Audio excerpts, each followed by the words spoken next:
Am I audible? Can you hear me now? Can you see? Is everything clear? Nicole, can I get a thumbs up if we're good? You're good. We're good. All right. Welcome to September. I'm trying out some stuff. I don't know. Hang out. See what you think. Uh, this is our team. On our left, we have Katie Chalice, Director of Privacy. Yours truly, John Lyman. Nicole Sanchez, who is also a student data privacy specialist along with me. Melissa, who works with our agency internally. Jeremy Zabriskie, who is our data privacy and security specialist, who you will contact if you have any sort of security breaches, and Nicole Clark, who is our administrative assistant. If you need to contact us, that would be great. I really wish my phone would stop getting notifications. That would be great. Oakley dokley, we have a lot to talk about, it seems. We've got our calendar to go through, fall conference. We're going to touch on the 2024 privacy and compliance review, contact surveys. We've got big AI summit coming up this month with USPA. Some esports stuff. FERPA is an age. We'll talk about that.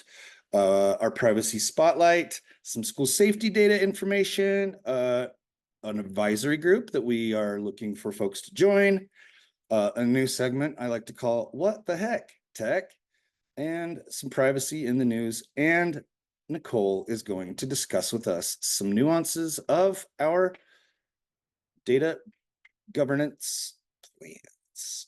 Let's get going. All right, September is upon us. And today, as you can see, is the monthly call. In the bottom left-hand corner, you should be able to see the URL that will bring you to this space so that you can join along should you like to. Our monthly call, as you can see, is on the Wednesdays before our board meetings. So that'll be an interesting nuance for us to work with. We also have the AI Summit stuff coming up, as you can see there on the top. On the registration deadline is the 10th of September. So you can see we have those dates plotted out there. We'll talk more about AI Summit in a little bit. We also have our student data privacy group that we have our application deadline on the 16th. This is just a different way for us to map out our calendar and make sure that we're all on the same page. Here's what October looks like. Again, you'll see our monthly call. You can click on that to join. And then we will be working with the SESC group throughout the state. Well, no, in the middle of the state. We'll be in Huntington. Our team will be on the 15th of October, and then we'll also be doing a group for San Juan. As you can see, there's asterisks there. Those are sessions for the SESC groups. If you are in the SESC Regional Service Center, then we would love for you to join us on those days.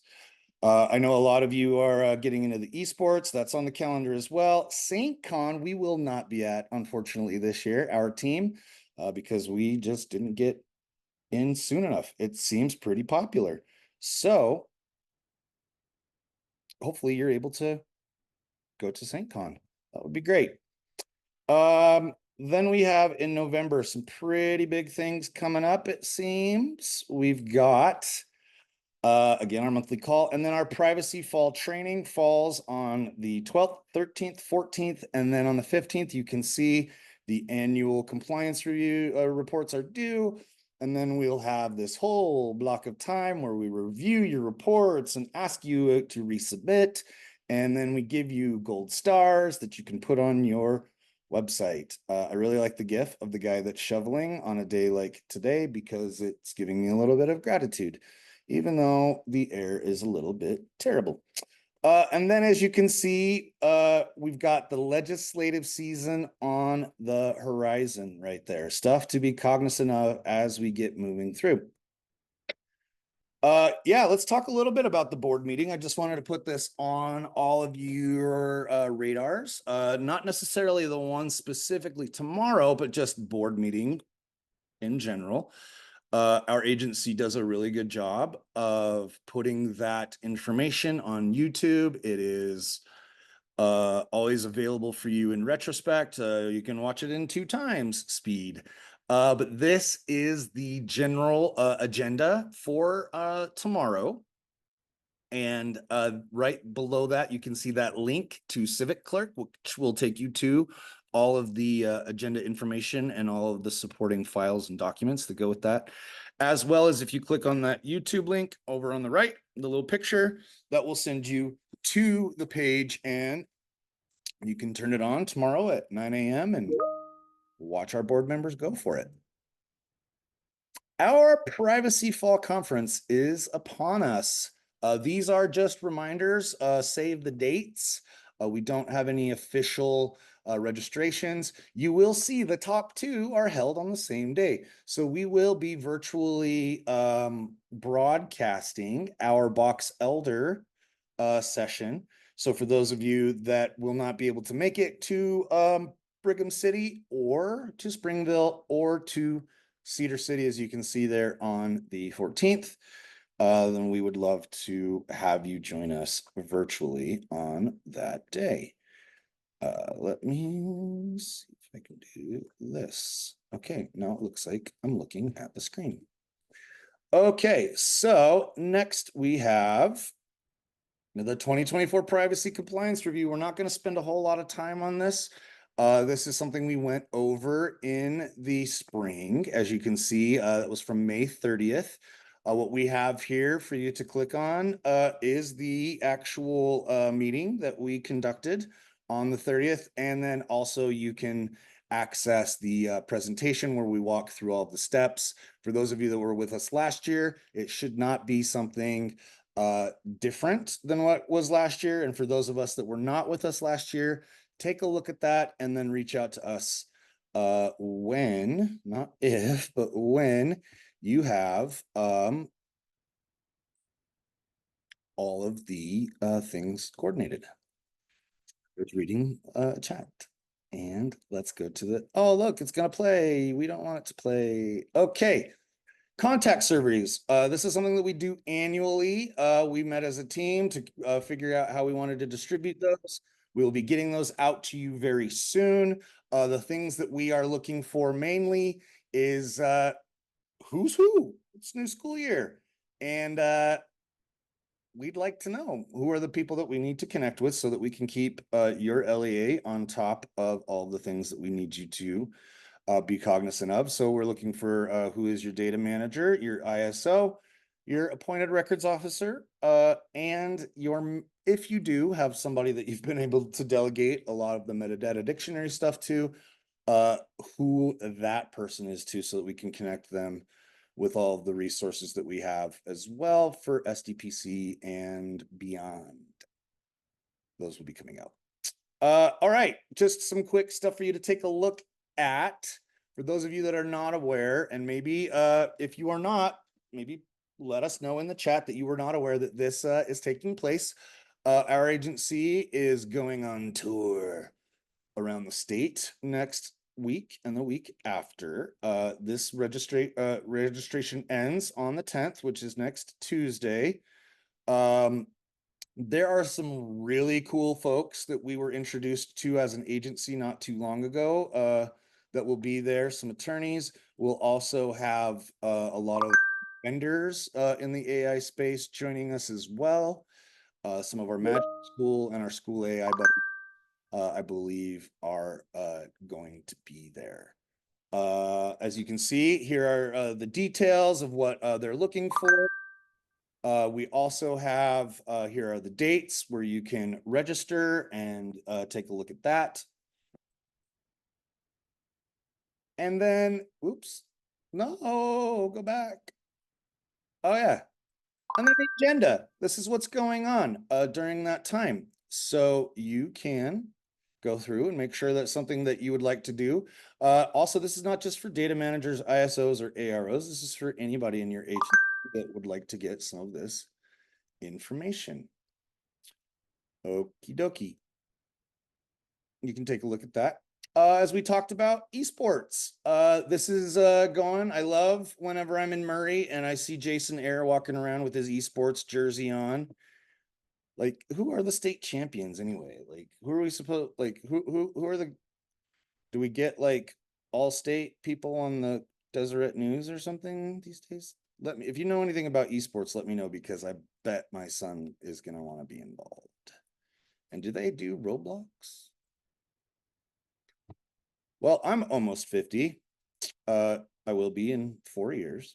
However, FERPA is now 50, which gives us time to reflect on the fact that we are fortunate to have had a law like this with us for the past 50 years, but also the idea that it's 50 years old and we should probably take a look at it someday. That would be really nice for a lot of us, I'm sure, to hope that FERPA gets a new look. And in a video a little bit later, we'll talk to you about some stuff that maybe Australia is looking at federally for some of their data privacy stuff. All right.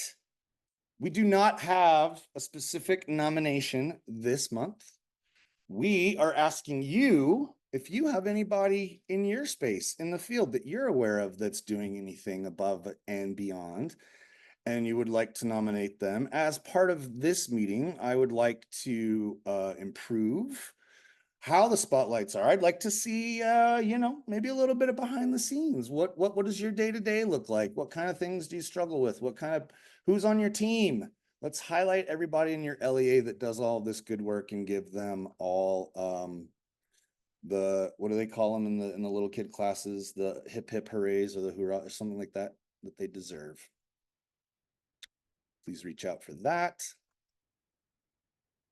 Yeah, it's still a bunch of well, I'm 50 years. That's what I say to my kids, Dave, is, I don't know, it depends. I don't know. It's not clear. All right. This does not depend. This is very clear.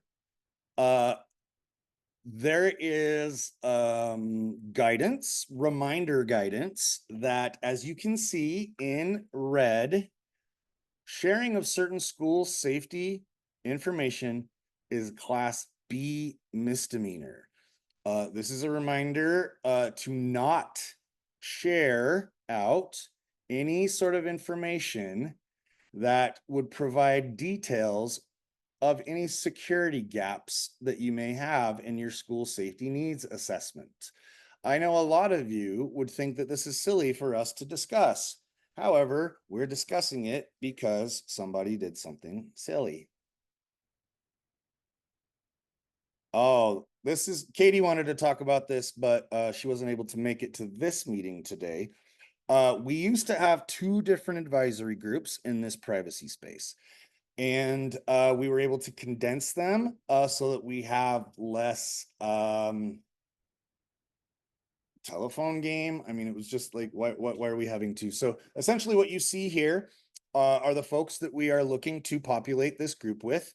Bolded are the folks that may be represented in this space here today. I know that some of you have this, and we would love for you to be able to contribute to this group.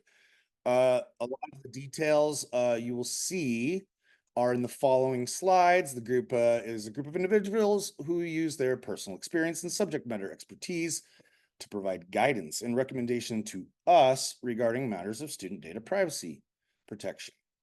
Its purpose, operations, and composition are established by the code, and there have been some parents on it as well in the past. If you'd like a full list, you can click on this hyperlink. And then we also have some of these links of other board advisory groups that are available to folks out in the ether to join, in addition to ours. And this is the notice of vacancies that you can see there. So if you would like to step into some of the board roles and be able to advise our staff on different decisions, that's a great opportunity. And as you can see there, nominations are due by September 16th, which I believe is next Tuesday, at midnight. Hey, John, can I make a totally unsolicited comment on that? Sure.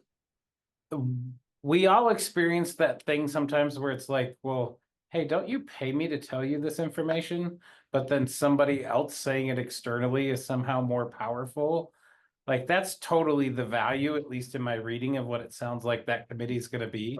We're totally just going to say what John and Katie and Nicole and everybody just all told them anyway, but hearing it from different voices somehow makes it more important. Well, and But it's it's also, worth considering that perspective if you're deciding to apply or not. yeah, your on the ground knowledge is really helpful because, when we do talk about things like having a new NDPA and what kinds of choices we want to make when it comes to some stuff that we are talking about that an advisory group would be very helpful with, that, we need to have those perspectives and, from a big district, from a small charter, from somebody rural, from somebody urban. I mean, it really is important to have that cross-sectional group to work with us. All right, my new thing, and I actually am glad that some of you are here with us today. It's a new thing that I'd like to call What the Heck Tech. Dave Bowman, you were the one that inspired some of this for me. But here's our first video of the day. And I don't know if anybody can hear it. There's no sound, sorry. All right, let me pause it and see if I can figure out my stuff here. But if anything, oh, that's a bummer. Wonder if it's the YouTube piece. If you reshare your screen in Zoom and make sure you check the box that says share sound. Yeah, I'm being kind of sneaky with what I'm doing. I'm using OBS, Dave. Yeah, that gets a little trickier. Yeah. Just live stream it. It does. Let me actually Oh wait, it's TikTok. You can't do it, right? It's banned on a state computer. Oh, we're not doing TikTok. That was a TikTok video you just pulled up. I saw. Well, that's why it was saved. David. Sorry, okay, well, imagine. As the security guy, I just have to object to clearly attempting to circumvent the security rules. I'm just gonna say it. It's I downloaded on my own device. All right, here we go. Hopefully this will work. Okay, so as we're preparing, or you guys really are preparing for the compliance review for this year, I just wanted to kind of review some of these things and make sure that we're all on the same page and there's no questions about this. So if you go on to the next slide, John. Okay, so we're not going to watch this video, but if you have a lot of interest in the data governance plan, you want to go back and check into it. That is our friend David from the past to tell you about the data governance plan.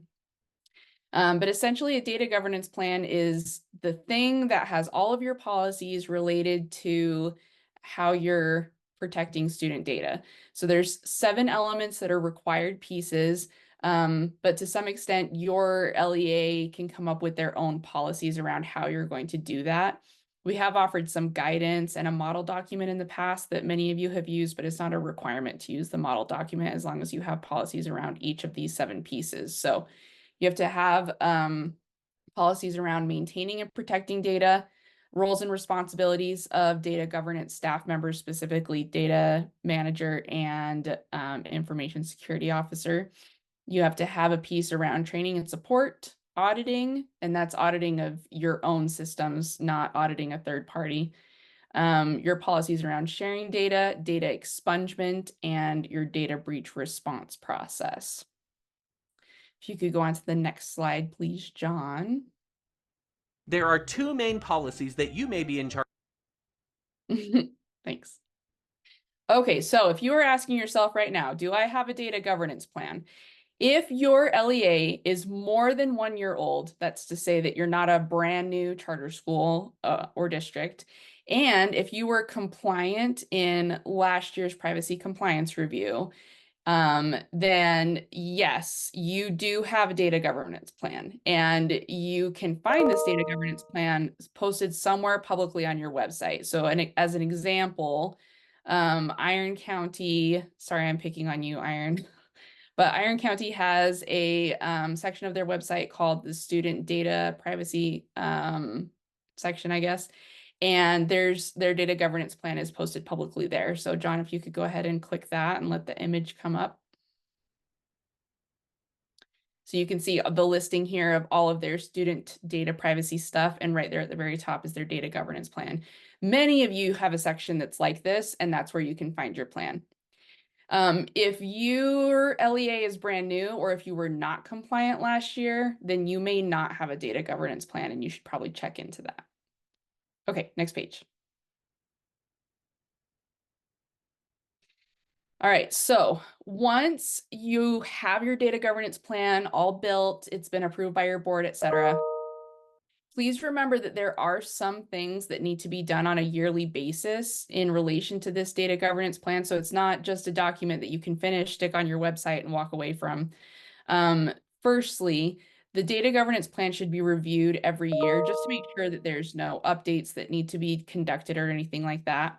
And that should be something that you would do with your ISO, your information security officer, and your ARO, your appointed records officer. And for some of you lucky people, you are free of those. So you may be sitting down with yourself to have that conversation. But it's still just a good practice to go through that once a year and make sure that nothing needs to be updated. It's the law, actually, that you have to update your contact information for each role. And that's fulfilled with our contact info survey that we're going to send out here in a couple of weeks. So please just make sure that you respond to that. And then lastly, the law requires certain kinds of training to be conducted annually. So if your LEA is not conducting that training annually, that's something that you need to review and make sure that you're implementing. And then additionally, depending on what your policies are, some of you might have some things that are required annually. Again, this is something that you would have chosen to put into your plan, or somebody who came before you would have chosen to put into your plan. If you don't have it in your plan, it's still a good idea to do it, but it might not be a requirement. Many of you in your plans have specified that you're going to do a yearly audit, and that might be something that you sit down and do yourself, just looking through all your systems and checking up on it. I am not a cybersecurity person, so I'm not the one to ask about the details of that. But and then some of you also have put that you might even ask like a third party to do that audit for you, which would also be great.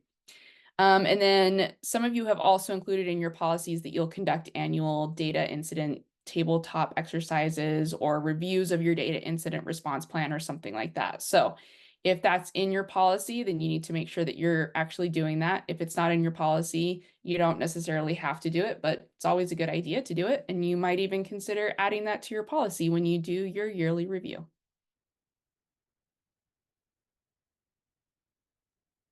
Dun, dun, dun, dun.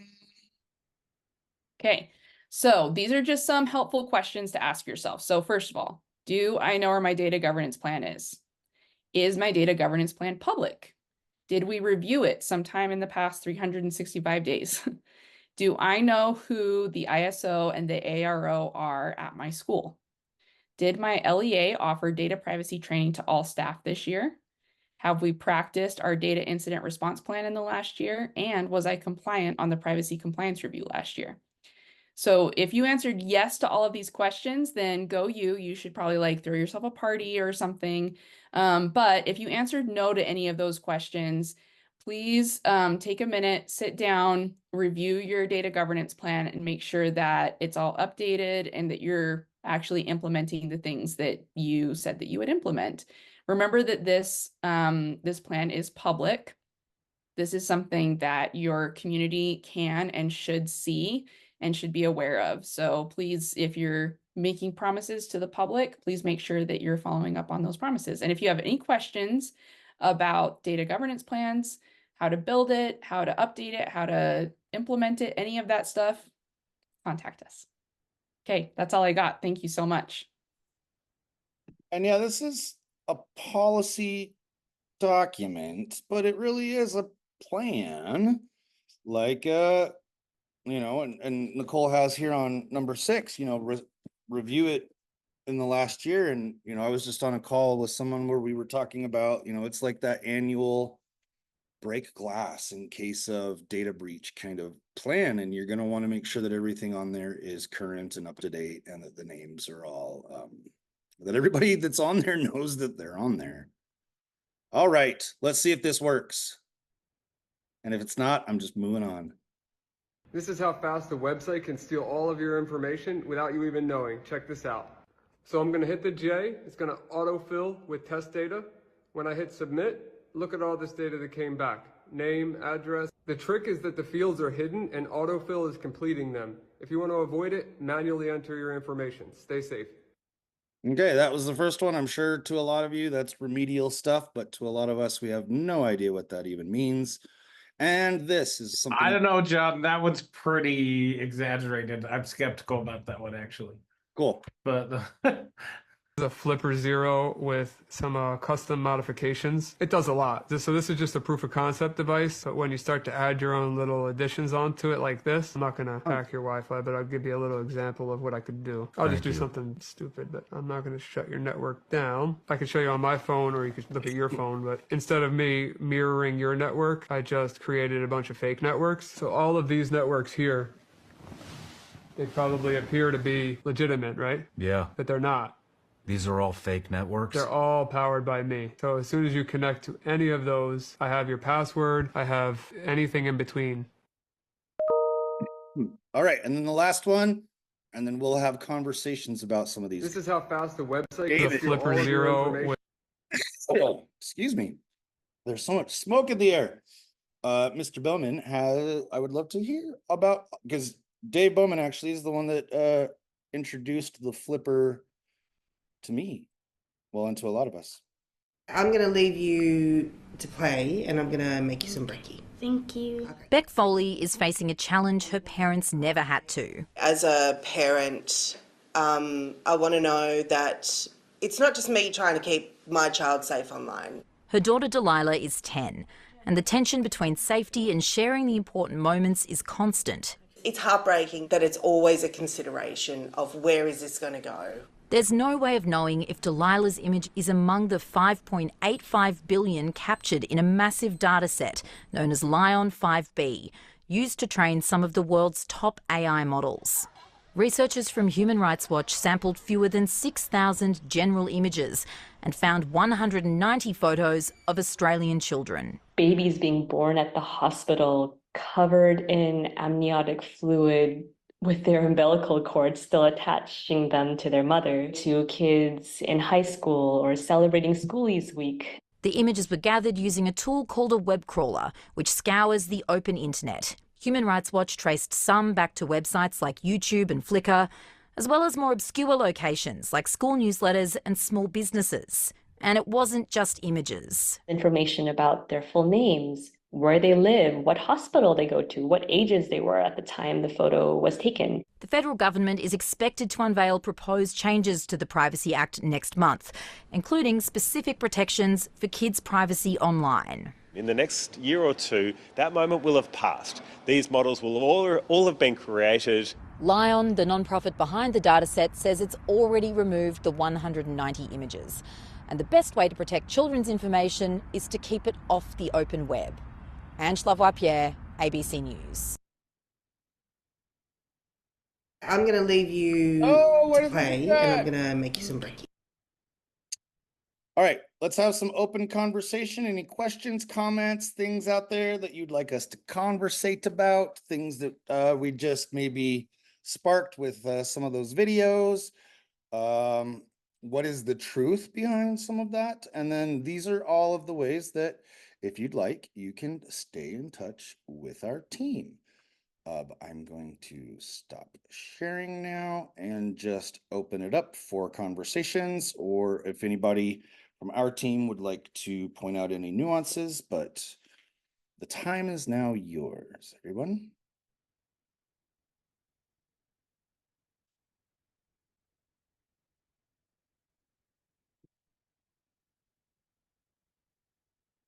I see a screen in front of me that just has Dave Bowman's face, or just his name. That sounds kind of ominous. I can't hear you, Dave. We can just see your head though. I made my pot shots throughout the presentation. I didn't wait to the end. No, go for it. Give us your knowledge. Because remember, a lot of I- the folks that are in this space, and maybe those of you in the chat, like, can give us, like, on a scale of 1 to 10, how techy you feel and how maybe new or redundant some of this information is. But Dave is on the front lines of a lot of this stuff. So what can you? So, I mean, so this is random David commentary musing. Who I'm work for is irrelevant. So, but that Australian So it's fun. Australian conversation about AI learning models, it's gross, it's disgusting, it shouldn't have been done, but ship sailed on it, Mhm. right? Like that's, I mean, there's no undoing that at this point. There's only making rules to try to make it better in the future. Mhm. But Well, even the process to use technology to go evaluate someone's learning model to find, oh, that's my kid or whatever, they Mhm. don't even make those public data sets accessible. So Mhm. like you'd have to lawsuit to get them. So Well, the that one thing stuff that is kind of gone at this point. the thing that jumped out at me was just the fact that they were willing to pivot and change their federal law just like that, you know? Well, it's also interesting. So let's take that through the data privacy piece, right? So we have directory exceptions and data privacy where it's totally normal. Like, yeah, we'll put a picture of your kid on the school website because they were there for the whatever fun run or whatever, and that's allowed as, you know, according to data privacy rules. But now that's on our website, right? So now AIs are scraping the internet, for example, images of, you know, kid from between age 10 and 13 or whatever. And so now they go scrape your public school website and use pictures of kids to build their AI learning model.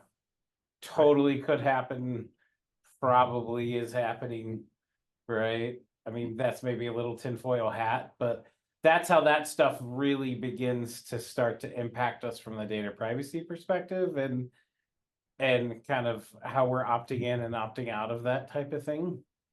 That's kind of just, it's kind of interesting to consider that.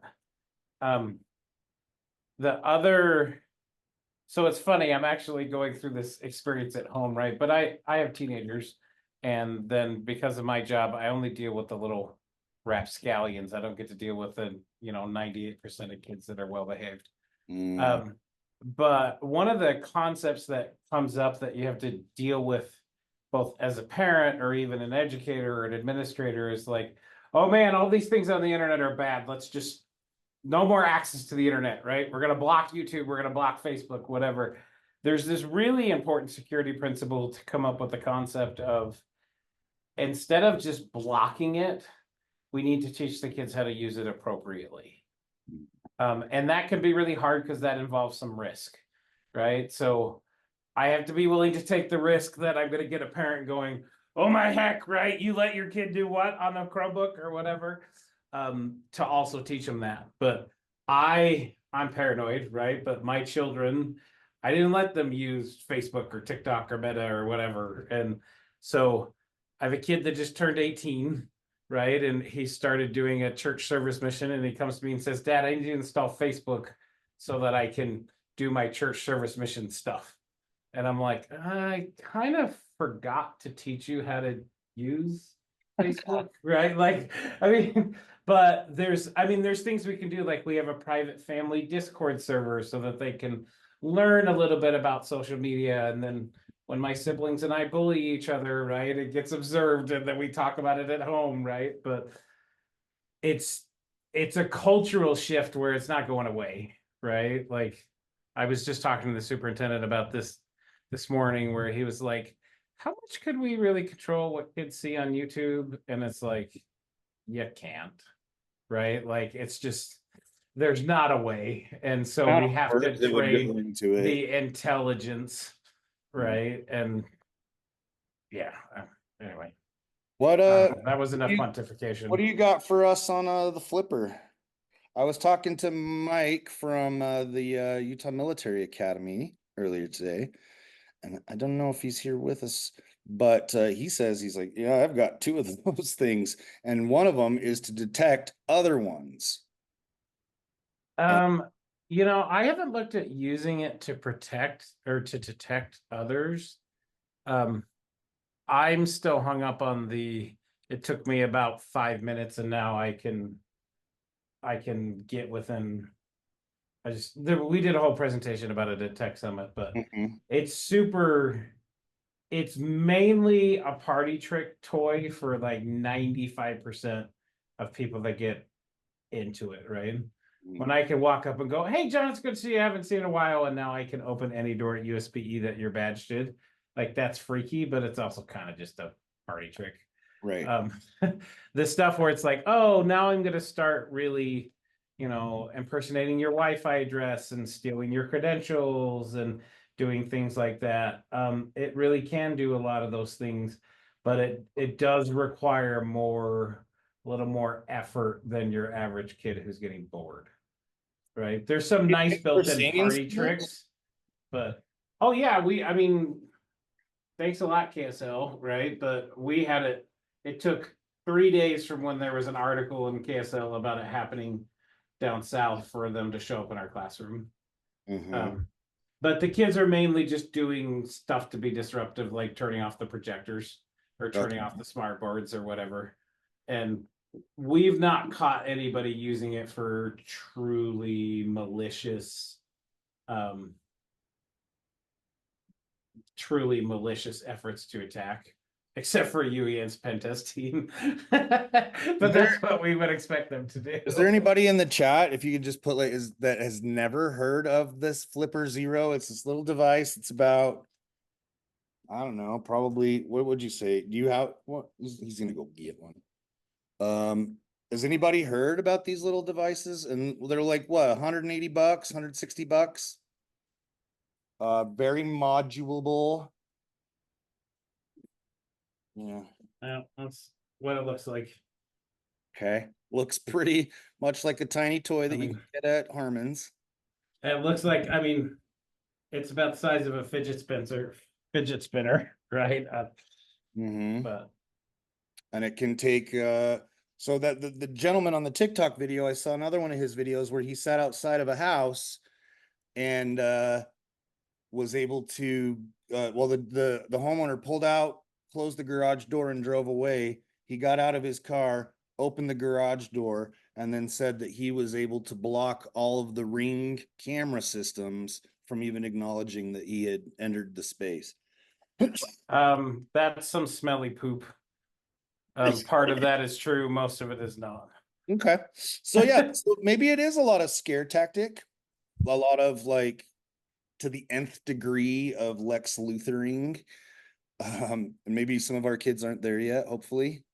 Well, I mean, and to specifically address that one, yes, he could get someone's garage door code that way. It'll be good for about 4 seconds. And then because of how rolling codes work, it'll never work again.